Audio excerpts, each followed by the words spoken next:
Hey everyone, so today we're going to be talking about making your first ever purchase of gold and silver. So if you're new to stacking or you're thinking about getting started and you've never bought any gold and silver before, this video is going to be a good video for you.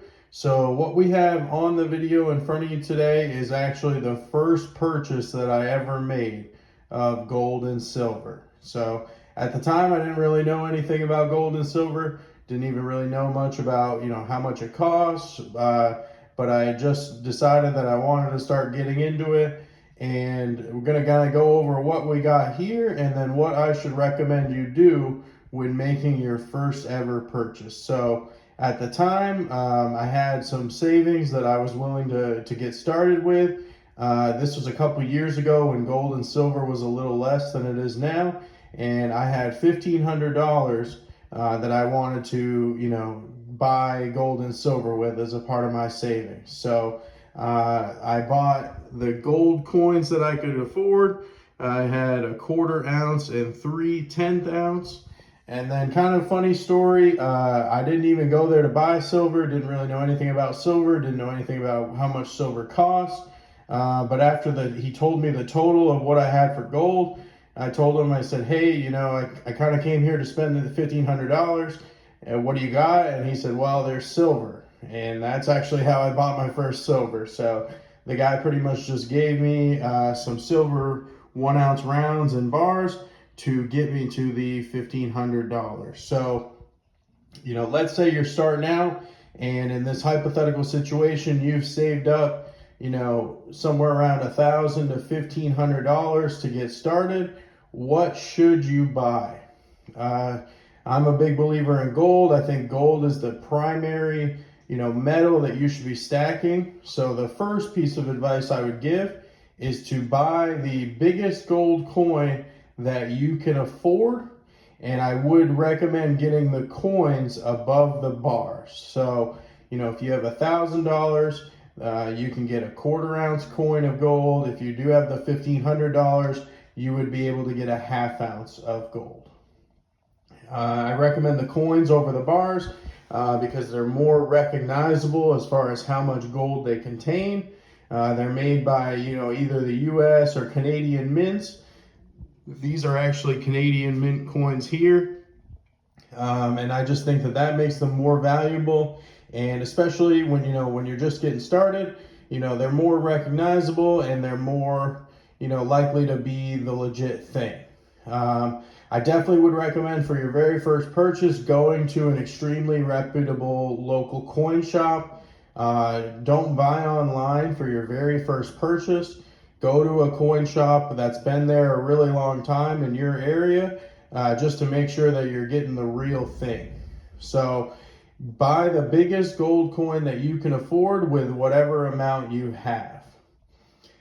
Once you do that with your remaining budget, I would recommend getting 1/10 ounce gold coins up to what you can afford. So, if you have $1,000 and, you buy a 1/4 ounce gold coin for roughly $650, go ahead and get a 1/10 ounce coin to round that up. Same thing for the 1/2 ounce and a $1,500 budget.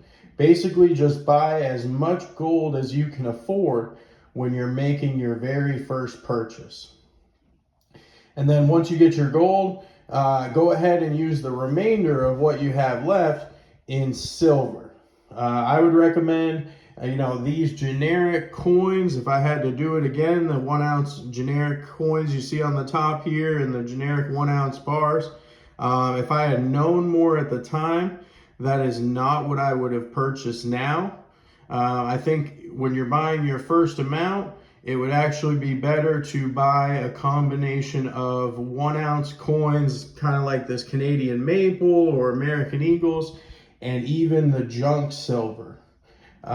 These generic rounds, they come at a little bit less of a premium, but you're not going to get the get your money back when you sell them quite like these, coins from the American and Canadian mint. The only exception to that would be like a silver Liberty Buffalo. As far as generic coins go, those are kind of the cream of the crop of generics. So, Don't buy something that just has a really cool image on it. Don't buy something with your favorite sports team on it, or a collectible, or a rare year, or something like that. Just stick to the standard government-backed silver coins or a Buffalo's coin. And the reason that I think you should spend as much as you can on gold in your very first purchase, number one, gold should be your priority, in my opinion, as a part of your stack. But also, silver has a much easier price point to make future purchases. Gold is over $2,300 an ounce. Silver is under $30 an ounce. So when you're making this very first purchase and you have $1,000 or $1,500 saved up, take that opportunity when you have a decent amount saved up to get as much gold as you possibly can. It's a lot easier to find $30 in your budget on your next paycheck, or your next couple paychecks, to add to your silver stack once you make your first purchase. So take advantage of the money that you have saved up and get as much gold as you possibly can.